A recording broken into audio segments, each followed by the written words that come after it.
bleep, blor, bleep, bleep, bleep, blah.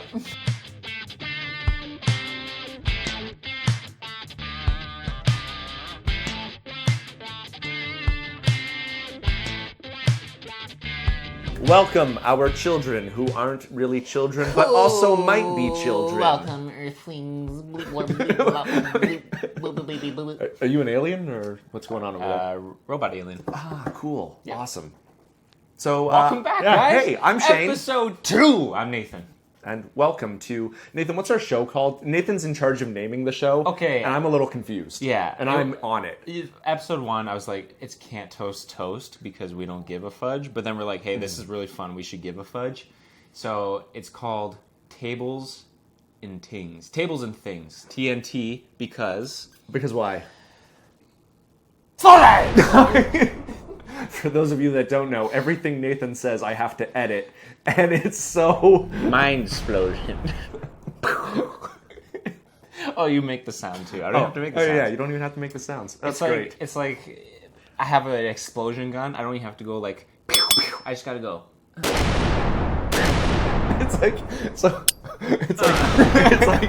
It's like a small child was given free reign to let their imagination do anything and have it turn real. That's what this is. Reason like 27 of the 100 reasons I love you is because it's like everything you do is like, Nathan, here's a candy store. You can literally have anything you want. Metaphorically. Oh, also when we go to the candy store. It's true, yeah. So what are we doing today, Nathan? I'm glad you asked, Shane. Nathan planned today's episode, so I did. I'm a little in the dark right now. Usually we do rely upon technology, but where we're going... Okay. History lesson! Wait, we're doing... We have the Odyssey. We have the Metamorphosis.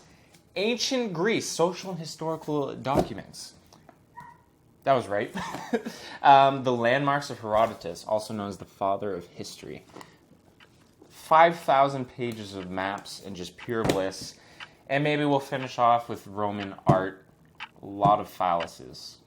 And by phalluses, I mean weenus. I have never been so bored in my entire life. Is he ever going to stop talking about history? Is there a history book about him talking about history? We gotta get out of this. And we'll finish off with Greek history because we wouldn't be doing the Greeks justice if there wasn't a little bit of tasteful nudity. Why are you taking your pants off? We got a dislike. Okay, instead of you getting naked, how about we just do science instead? Because Science. I'm tired of this. So, history is interesting and all, but it's not. So instead, we're going to be doing science because science doesn't have nudity in it. Biology. Okay, we'll be doing physics and chemistry. Photosynthesis. All right. So instead of reading a bunch of history textbooks, even though I know you would all love it, we decided to do science projects for today's episode. We thought it'd be a lot of fun because Shane is very not inept. He's very adept at science, and I am stupid. I have a lot of university debt because of science and nothing to show for it. So yeah. Oh, and before we get started, why don't you guys do yourself a favor and take a journey through time and space. And as you're floating through time and space, you see this light at the end of the tunnel, and you start flying towards it. You sprout eagle wings. Can you edit that? You sprout eagle I have wings. no option now. And you're flying through space, and you reach this, and you touch that bell. Wow. And then you think your 12-year journey has been so long and so profound, but you realize it's only been a few minutes. This is going to take so long to Punch edit. that bell. That's easier. And smash the subscribe button so you don't miss any of the weird crap we do here. Break it in half. Alrighty. So we're doing science experiments today. Yep. And we both, despite our very convincing intro act, we both knew ahead of time that we were doing science. So we had a little bit of time to prepare our setups. So Nathan, do you want to start? It's been 3 days. So mine's really underwhelming, so I'll go first. You said that yours was really exciting. It is exciting. That's what I said. Mine's very exciting, so I'll go first. Okay. I don't need the computer. Caleb, Full can of you pass me the conducting apparatus? We forgot to introduce Caleb again. This is Caleb. He's behind the camera. Yes. Sometimes you see his hand and he does a Kamehameha, and then I get frustrated because I have to... Can you grab me? Go in that cupboard. I should have grabbed this before. Yeah, that one. And grab that white dish on top. This one? The one full of drugs. Yeah. Or do you want the little tiny No, Christmas? no, that's perfect. Okay, guys. Like I said, I'm not good at science, so I Googled, what do moms show their kids? Well, how do moms teach science to homeschool kids? And then Is that what you Googled right now? No, it's pretty well. But like every time I looked up easy science experiments, it always is like, stay-at-home mothers teaching their kids how to do science. I'm like, why is it? We're stuck in the 90s here. So, give me that. Oh, you need this back? Yeah. So it says we gotta be safe. So I brought an adult with me to do this experiment. Now, the first thing you're gonna need is a shallow dish. Actually, you know what? Go down there, where my pots and pans are. No, one to the right. And then you can see that glass dish. Yeah. Wow. Jeeps, what?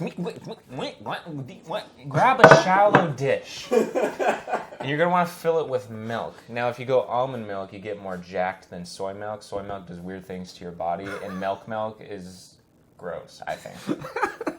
So it says you want to pour milk here. Angie's going to be so mad because this was like $3. And then the next thing you're going to want to do is have patience. And carefully, now Shane, I'm all about including others in what I do. So here, you are going to add, not a lot, a dip here of one color. Just a little and dip. And a dip there of the other color, and you get blue, because you're very handsome. Oh, do I also get pink? You get green, because that's the color of your eyes. Aww. And I'll take these gross blood colors. So I need one in each scientifical quadrant of this dish. So I'll do one opposite. Just a drop. I just did one drop. One drop. A drop will do ya. A drop will do ya. I'm actually so curious. Okay. What you're doing. So far your science experiment, Nathan, has been putting food dye in milk. Yep. What are we looking at here? Well, what we're looking at, Shane, is we haven't had the conductor yet. The what? The thing that's going to make it magical. Get ready to see what happens. Now, you got to add a drop of soap. And then, what direction does the food color move when you add the first drop of soap? And what direction does the food color after? What direction is the food color moving? It's not moving. Exactly. It's called stagnatism. Now watch this. What happened? You see how it's being forced away? Conduction. Yeah, so right when I added the drop of dish soap, all the food coloring, it did look magical, admit it, moved to the ends of the dish because two liquids cannot unify together.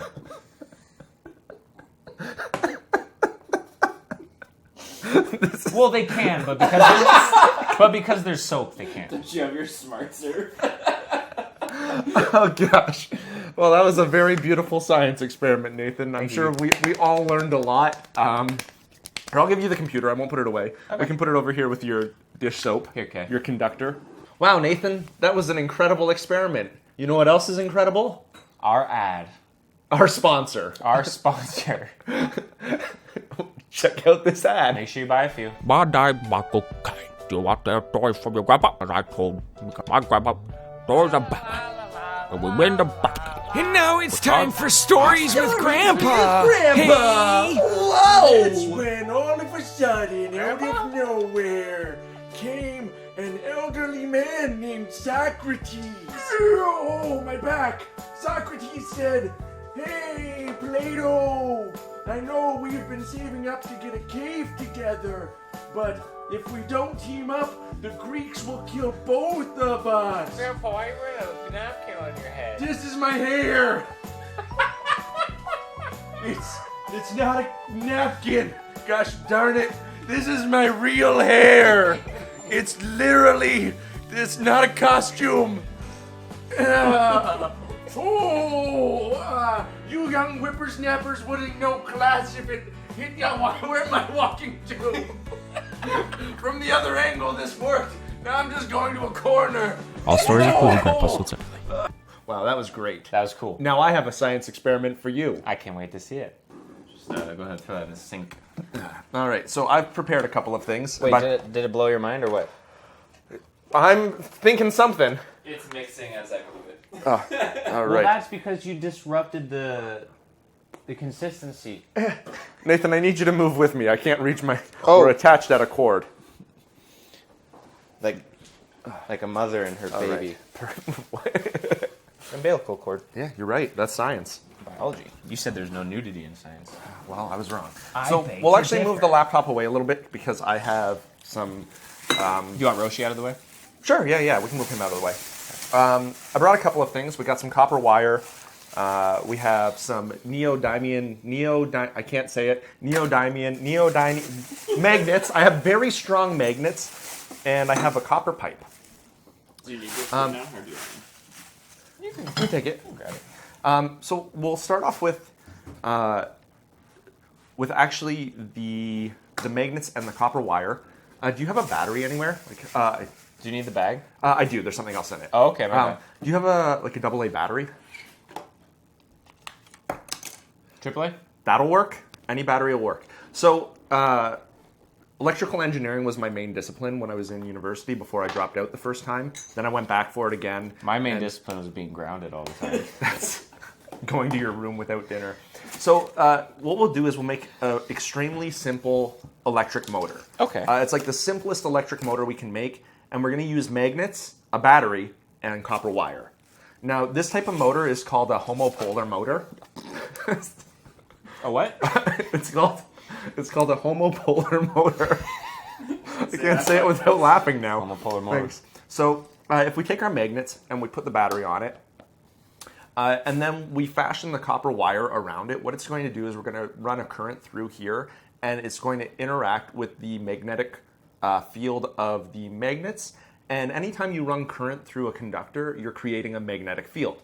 So they'll interact with each other and it'll start spinning. Now, instead of bending this all into place right here, I've already bent one into shape loosely.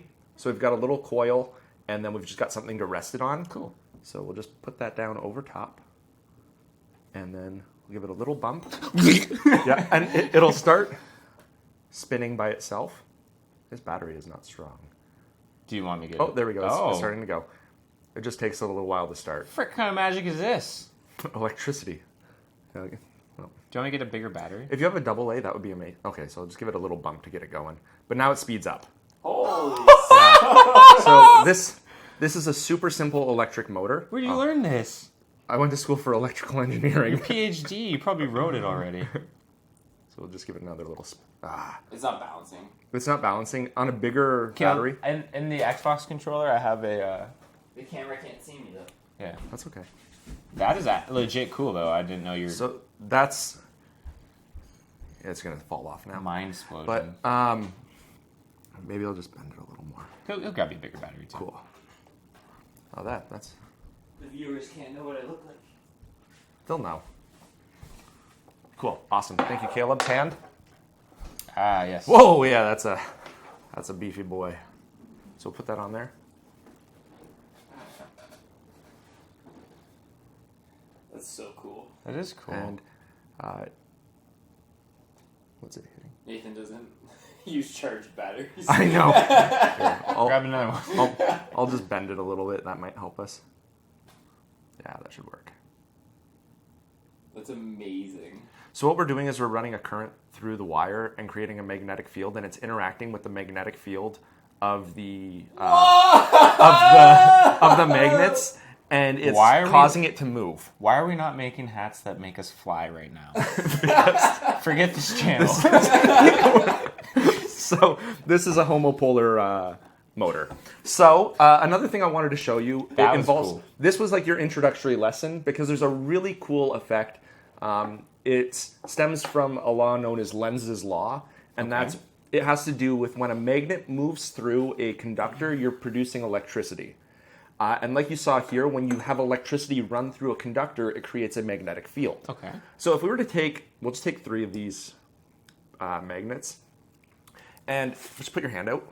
And if I was to drop it, that's how fast it falls. So it falls really quick. So if I put it beside, you're going to catch this, that's how fast it falls. Okay. If we put it in the conductive copper tube and we drop it, that's how fast it falls. And you might be thinking, well, maybe it's just sticking to it on its way down, but copper is non-magnetic, so you can put it right beside it and like lean it against it and it can hit its way down, but it won't stick to it. So Nathan, what I'm gonna get you to do is actually look down the bottom of the pipe. So you can look down the, no, from the top down. So you can see what's happening. You can stand right up. Dude. And see, it's like it's moving through water. It does like a little tumbling thing as it moves down. Mm-hmm. And what's happening is this set of magnets, as it moves down, is generating electricity because it's moving through a conductor or past a conductor, and it's generating electricity, and that's causing a magnetic field to be introduced to our system, and it's pushing against the falling magnet because it operates in the opposite direction. Okay. So it's almost like this tube is full of water. It's pushing against it. The really cool thing is if we were to take anything else and drop it through this, like, do you still have that AAA battery? Yeah. Sure. We'll use that. So if we were to drop the AAA battery just down, it just falls out. Right. And if you put your hand there to catch the battery, even if I move the tube up, it falls out at the same spot that it would, like, it just falls as if it was falling beside the tube, whether I move it up or down. So move that, and I'll get your hands down again. If I start this down here and I move it up, it can actually exit higher than where we started it at. That's cool. Because it's being forced up relative to the tube. Yeah. That's so cool. So that's your little breakdown on electricity. Cool. Do the motor again, monkey man. Here, we'll set that up again. Caleb's like, this tube is magic. Yeah. Well, he is a magician. So. I am a magician. dude, I gave up the world of science for magic. And your soul. And my soul. Worth it. So there's the motor. Okay. Not to say one of yours was cooler than the other, The motor's super cool. but the motor's super cool. No, I agree. I really like the motor. How long will it go for? As long as the battery has charge? I mean, yeah, unless we technically we're going to generate some heat as well. Because because I don't care. I have home insurance. Oh, cool. So if we if we wouldn't start a fire, but still. Yeah. So that's our little motor. What if we got a huge piece of tinsel, a Tinsel? big battery, and a huge magnet? If we made Or is that a helicopter? I'm going to stop. I'm going to stop you for a second, and we'll just move on. So, anyway, those are our science experiments. That was fun. That was so much fun. Yeah, Yeah, absolutely. Oh yeah, I should let you do that. Go ahead and try that out, Caleb. So thank you so much for joining us as we do science. That's so cool. Yeah, Caleb likes it. Science is cool. Almost as cool as history. So we love and appreciate each and every one of you. Thank you so much for joining us. We'll see you in the next one. Bye. Farewell. Thanks for joining us. We've selected a couple of videos we think you might like and tossed them up on the screen. We hope to see you again soon.